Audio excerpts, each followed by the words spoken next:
2016년 15세 소녀, 격리 중 사망. 2017년 18세 여성, 격리 중 사망. 2019년 21세 여성, 격리 중 사망. 이 사람들은 모두 네팔에 거주했던 여성들입니다. 이들을 죽음으로 몰고 간 이유는 과연 무엇일까요? 네팔에는 종교적 믿음을 앞세워 많은 사람들이 믿고 있는 미신이 하나 있습니다. 그것은 바로 힌두교 신화에서 비롯된 것인데요. 여성의 월경은 불순하다, 불결하다, 더럽다. 네팔의 많은 여성을 죽음으로 몰고 가는 여성의 월경은 힌두교의 고대 베다 신인 인드라가 저주를 분배하는 수단으로 만들었다고 합니다. 생리를 시작한 여성이 나무를 건드리면 다시는 열매를 맺지 못하고, 우유를 마시면 소가 더 이상 젖을 주지 않으며, 책을 읽게 되면 교육의 여신인 사라스와티가 화를 낸다고 해 학생 신분인 아이들은 학교도 가지 못합니다. 식수를 오염시킨다는 이유로 수도꼭지나 우물에 접근하는 것조차 제한되고, 생리 중인 여성이 남성을 건드리면 그 남성을 병을 얻을 것이며, 종교 장소에도 부정을 퍼뜨린다는 이유로 출입이 금지되죠. 가족과 관련된 모든 장소에서도 격리된 이 여성들은 목욕을 하거나 화장실을 쓸 수도 없고 잠도 편히 잘 수 없습니다. 차우파디 관습을 지키지 않으면 가족들에게 저주가 내린다는 믿음이 있기 때문에 생리 기간의 여성들은 강제로 차우파디엇이라는 월경 오두막에서 혼자 지내게 되는데요. 제대로 지어진 오두막은 극히 드뭅니다. 외양간 등의 비위생적인 장소에 대부분 격리되죠. 계절과 환경은 상관없이 무조건적인 격리를 당하는 이 여성들은 추위를 피하려고 오두막에 불을 지폈다가 질식사하는 경우가 다반사이고, 성폭력, 영양결핍, 그리고 뱀이나 자칼과 같은 야생동물 등에 의해 목숨을 잃는 사고가 빈번하게 일어나고 있는 것이 현실이죠. 월경만 불순하게 여기는 것이 아닙니다.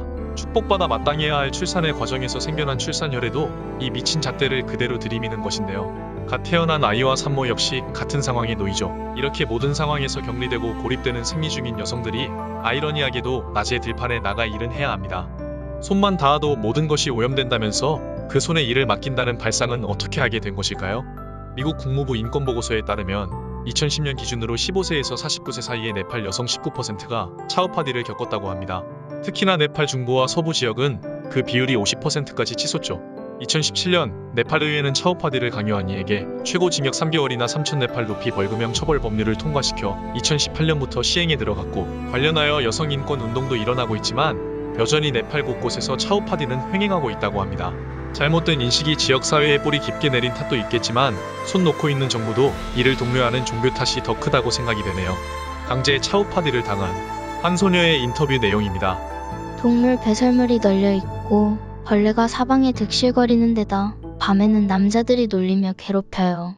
생리를 하지 않았으면 좋겠어요.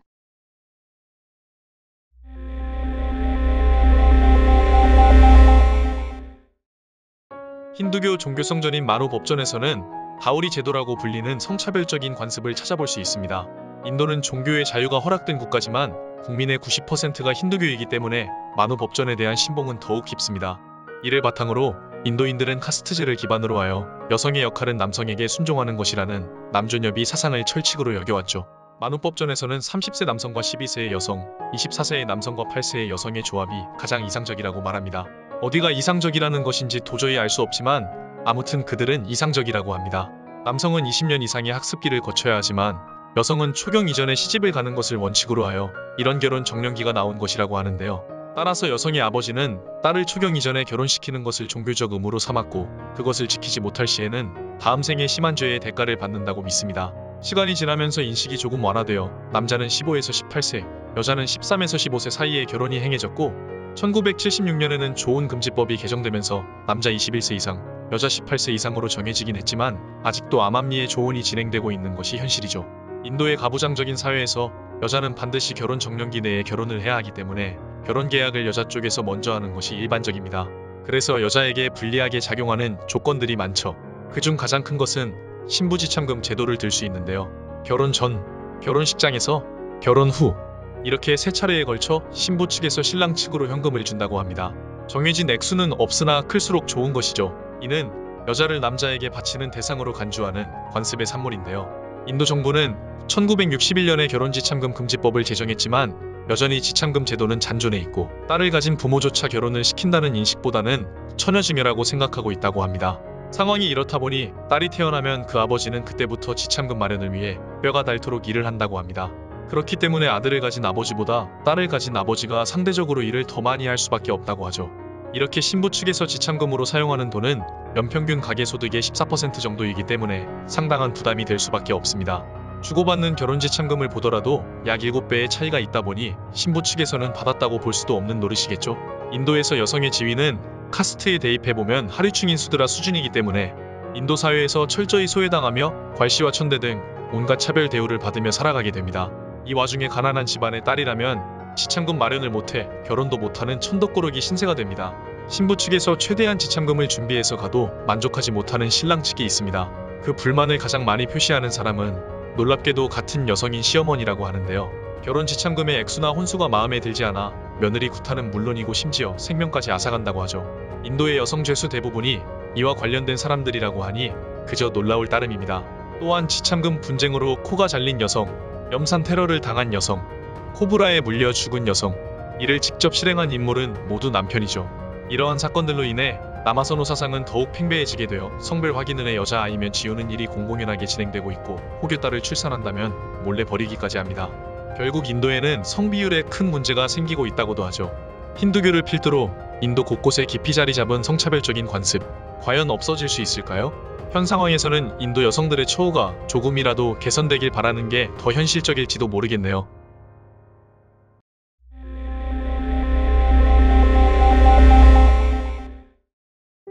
끔찍한 일이 벌어지는 곳은 또다시 인도인데요. 역시 힌두교와 관련된 말도 안 되는 일을 소개해드리고자 합니다. 사람이 불구덩이 위에 있습니다. 여러분은 이 사진을 보고 어떤 생각이 드시나요? 사람이라면, 인간이라면 당연히 얼른 구해내야겠다는 생각이 먼저겠죠. 그런데 주위 사람들을 한번 보세요. 아무리 그림이라지만 당황하거나 동요하는 모습을 찾아볼 수 없습니다. 어떻게 된 일일까요? 인도의 신화에는 우주의 여성적 창조력이 의인화된 샥티라는 여신이 등장합니다. 이 신은 시바신의 첫 부인인데요. 샥티의 아버지인 다크사가 자신의 남편인 시바를 모독한 것에 분노해 남편의 명예를 지키려 스스로 불길에 몸을 던졌다고 합니다. 이 이야기가 사람들에게 전해지게 되면서부터 불행은 시작됐죠. 여성이 자신의 몸을 불태우는 행동은 힌두교 신자들 사이에서 가장 이상적인 아내의 모습으로 그려지게 된 것입니다. 이것을 사티라고 합니다. 인도는 심각한 가부장적 사회라는 건 이제 다들 아실 텐데요. 이런 사회에서 남편이 일찍 사망하게 되면 남은 아내는 혼자 살아내기가 여간 힘든 것이 아닙니다. 과부가 된 여성에게 남편을 잡아먹었다는 낙인을 찍고 평생 집 안에서만 지내게 합니다. 남편의 재산이 아내에게 넘어가는 것을 방지하고자 시가 사람들은 가문의 남성들 중 한 명과 동침할 것을 강요하기도 하죠. 힌두교 관습의 과부들은 재혼도 하면 안 되고 다른 남성을 유혹해서도 안 되기 때문에 삭발을 시키고 장신구도 금하고 흰 옷 외에 다른 색의 옷도 입지 못하게 한다고 합니다. 조금 웃기지 않나요? 과부는 남성을 유혹하면 안 되고 재혼도 할 수 없지만 집안 재산을 보호하기 위해 시가 사람들이 나서서 다른 남자랑 동침을 하게 만든다는 것이 상식적으로 이해가 가지 않습니다. 차라리 재산 포기 각서를 쓰게 하고 깔끔하게 남남이 되는 방법도 있었을 텐데 각서도 됐고 어차피 여자의 인권이라는 게 없는 나라에서 안면몰수하고 그냥 내치면 되는 거 아니었나 싶은데요. 남편 잃은 서름도 큰 사람에게 왜 이러는 걸까요? 왜 한 여자를 이렇게까지 망가뜨려야 하는 걸까요? 이렇게까지 하고도 성에 차지 않는지 과부에게 사티를 강요합니다. 차라리 감금과 멸시, 수치가 낮다고 말할 정도의 고통을 종용하는 것은 다름 아닌 여성의 친척들과 가족들이죠. 사티를 행하는 과부는 처음부터 남편의 시신과 함께 앉아있는 상태에서 불을 붙여 화장을 당하거나 불이 붙어 화장이 진행 중인 상태에서 직접 뛰어드는데요. 반항이 심할 때는 약을 먹여 기둥에 묶어둔다고도 합니다. 정말 끔찍한 일이 아닐 수 없죠. 사티를 행한 여성은 여신으로 승격돼 사원이 지어진다고 합니다.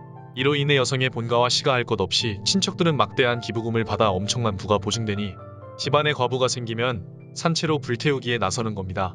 여기에 사티를 주관하는 브라만들도 크게 한 몫을 챙기기에 바쁩니다. 브라만들은 과부에게 최대한 화려하고 값비싼 장신구를 착용할 것을 권장하는데요. 사티가 끝나면 브라만들이 그 재 속에서 장신구들을 챙기기 위함입니다. 인간에 대한 존엄성은 온데간데 없고 종교인들까지 나서 그저 부추기기만 하는 꼴이죠. 1987년 당시 18세 루프카나르라는 여성이 강제 사티로 희생된 후 수많은 여성단체들의 항의가 이어지면서 인도 정부는 사티 방지법을 제정하고 규제를 본격화합니다. 하지만 보수 힌두교 단체에서는 힌두교의 전통을 보존해야 한다는 명목하에 사티 폐지에 대한 철회를 요구하죠. 그들에게는 종교의 전통이 사람 목숨보다 중요한 것인가 봅니다. 과거 우리나라에도 여성의 정절을 강조하며 본가와 시가에 의한 강요에 목숨을 잃은 과부들이 많았습니다. 덕분에 열려문이라는 것을 하사받고 가문의 위상을 높였죠. 하지만 어디까지나 과거의 일입니다. 현대 우리나라에서 벌어지는 일은 아니죠. 과거의 일인이 괜찮다는 것이 아니라 이제 그런 몰상식한 행동은 당연히 하면 안 된다는 것을 알 수 있는 시대에 살고 있다는 말입니다. 인도와 우리는 다른 시간대에 살고 있는 걸까요? 종교의 전통이라는 미명하에 끔찍한 악습이 아직도 계속되고 있다는 것이 믿기지가 않습니다.